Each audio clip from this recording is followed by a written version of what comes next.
조각가가 되기 위해서 실기 전공을 다시 살려서 대학원에 입학을 했더니 이게 웬걸? 저는 그 대학원에서 만난 교수님이 너는 작가보다는 글을 쓰거나 작품을 전시하는, 오히려 작가님들을 빛내게 하는 그런 역할이 더 적성에 더 맞을 것 같다는 좀 경력 같은 소리를 하신 거예요. 제가 벌써 10년 넘게 이 입시만 하고 작가만 하려고 했는데, 그래서 저는 처음에 되게 좌절했거든요.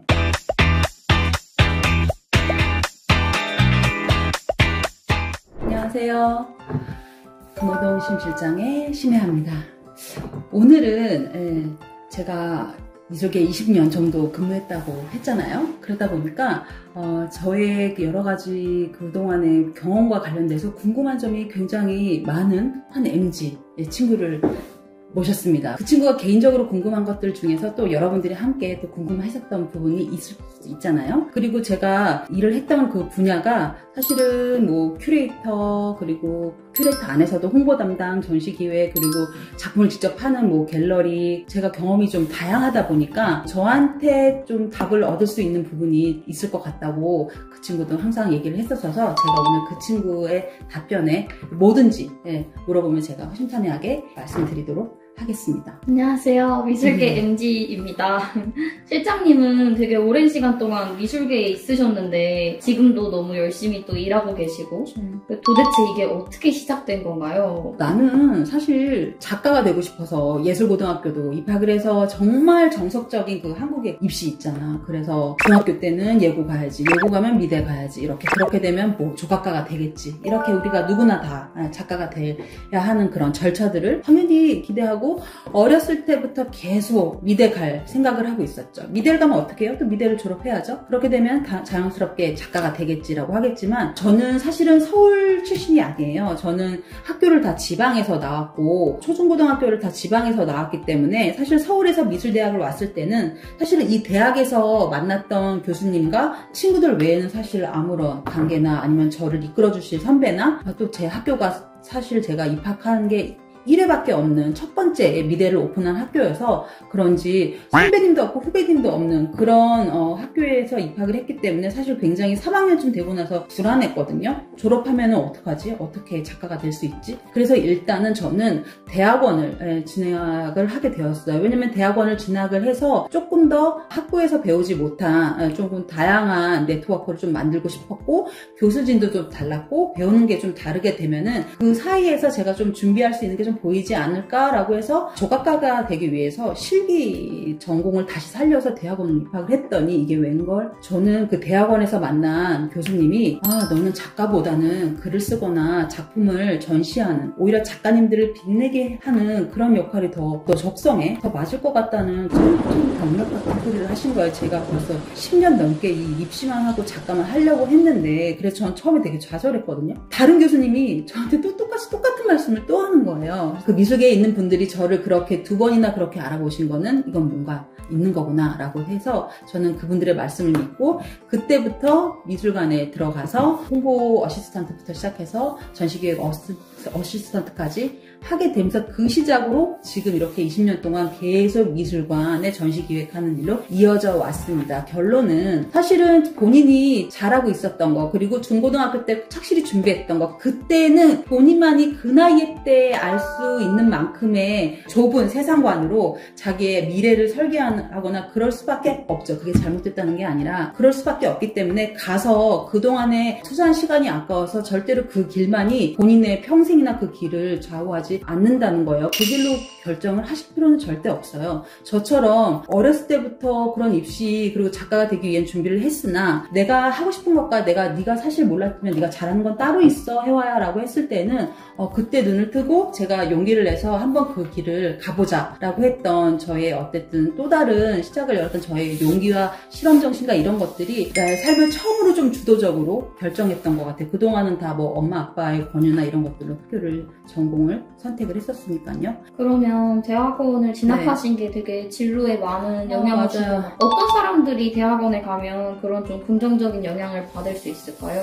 대학원은 사실은 대학 때와는 굉장히 다른 마음가짐일 것 같아요. 대학은 사실은 누가 가야 되니까, 부모님이 원하니까, 그냥 고등학교 졸업했으니까 건가? 그렇게 가야 되는 어떤 그런 단계가 아니라 대학원은 그 다음에 본인이 정말 먹고 살아야 되는 그런 전공이나 업을 선택하는 그 기로인 것 같아요. 대학원까지 졸업하고 석사학위까지 딴다. 어떤 한 분야에서 말이에요. 그랬을 경우에는 사실은 그 전공으로 내 길을 계속 영위해 나가겠다. 그걸로 내가 업을 삼겠다라는 그 진로를 선택하는 가장 중요한 단계이기 때문에 그것을 내가 만약에 아티스트가 돼야지, 큐레이터가 돼야지, 아니면 내가 뭐 광고를 찍어야지, 어떤 기획자가 돼야지 여러 가지 선택을 할 때 조금 나를 객관적으로 좀 검증을 해보는 시간과 그리고 좀 더 다양한 분들을 새로운 네트워크를 필요로 해서 거기에 뭐 다양한 만남과 관계와 이런 것들을 통해서 한 번 더 점검을 해보고 나의 갈 길을 좀 분명히 하는 시간. 그러니까 저와 같이 부모님들이 뭐 이렇게 같은 분야여서 나를 이끌어주는 선배 역할을 하거나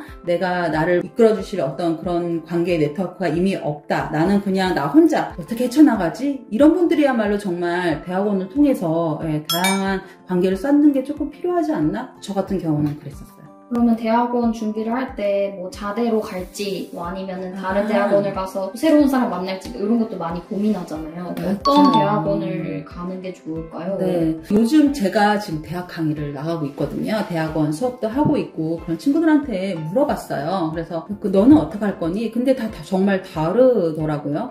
네, 그래서 다른 대학원을 가서 조금 더 본인들이 갖고 있는, 왜냐면 이 학교에서는 본인이 원하는 전공이 없기 때문에 그럴 경우에는 그 전공이 있는 다른 대학원을 꼭 가야겠다라고 하는 그 필요에 의해서 가는 친구들도 있고, 그냥 단순히 지금 하고 있는 동대학원을 다시 입학을 하게 됐을 때 여러 가지 혜택이 많거든요. 뭐 이런 거에 대한 선택의 문제가 아닐까 싶어요. 둘 다 장단점이 있죠.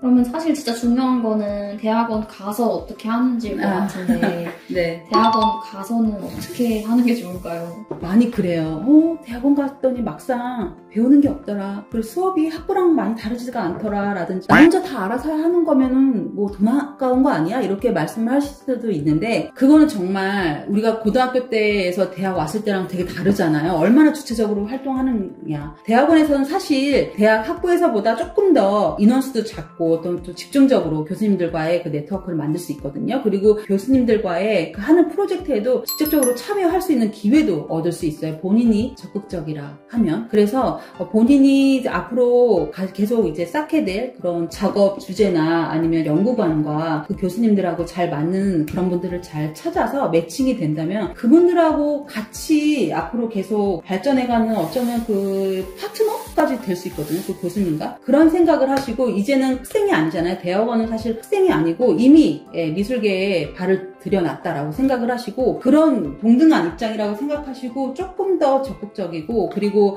본인이 원하는 거에 대해서 난 아직 학생이니까 뭐 이렇게 생각하지 마시고 독립 큐레이터라고 생각을 하시고 뭔가를 같이 만들어 간다는 그런 차원에서 조금 다른 태도로 접근해 보시면 훨씬 얻고자 하는 것과 바라보는 것과 오히려 뜻하지 않은 기회는 찾아옵니다. 그러면 가장 궁금한 얘기인데 결국에는 어떤 사람들이 미술계에 남게 되나요? 지금 제 또래의 친구들을 보면은 저를 가장 부러워하죠. 다른 분야, 공무원들 아니면은 그냥 일반 대기업분들, 뭐 다른 분들과는 시작 부분에 대해서는 굉장히 조금 더디거나 이러다 굶어 죽는 거 아니야? 막 불안해, 내일이 없어, 이렇게 생각하실 수는 있지만 이미 우리는 재밌는 것과 멋있는 거를 맛을 보고 볼 줄 알았기 때문에 다시 평범한 삶을 돌아갈 수는 없어요. 현실과 타협해서 잠깐 일반 세계로 돌아가서 일반 직장을 다니다 다시 여길 돌아와야지, 조금 돈을 모아놓은 다음에 다시 돌아와야지, 그렇게 안 되실걸요. 그렇게 되면은 이미 멋을 아는 우리들은, 그리고 이 창작이라는 거에 대해서 본인이 직접 하든 기획자가 됐던 간에 그런 것들을 하는 거에 있어서는 사실은 우리가 좀 멋있고 재밌고 남들보다 정신적으로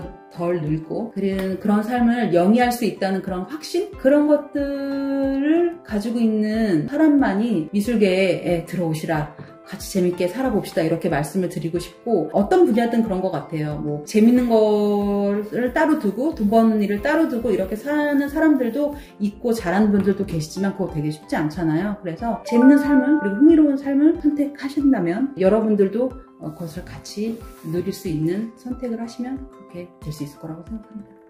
여러분들 오늘은 지금 제가 그동안 경험했던 일들을 바탕으로 해서 젊은 친구가 한번 여러 가지 개인적으로 좀 궁금했던 얘기 많이 물어보셨어요. 그래서 제가 답변해 드릴 수 있는 거에서 많이 답변을 해드렸는데 여러분들 댓글로 궁금한 거 물어보셔도 되고 저는 이거 외에도 사실 좀 실질적인 부분도 말씀드릴 수 있고 실질적인 부분이라고 하면은 뭐 제가 어느 회사에서 뭐 어느 연봉 뭐 이런 것까지도 이제는 말씀드릴 수 있는 이제 회사를 그만뒀으니까요. 그리고 왕언니로서 얘기를 해드릴 수 있으니까 앞으로도 많이 궁금한 사항 댓글로 남겨주시고 그리고 다음에는 조금 칩 실장이 말한 것처럼 정말 그렇게 사는 사람들이 있어? 그런 작가가 있어? 그런 큐레이터가 있어? 그렇게 미술계 직업이 있어? 이런 분들 있어요. 제가 다음 주에 만나러 갑니다. 다음 편에도 꼭 기대해주세요. 감사합니다.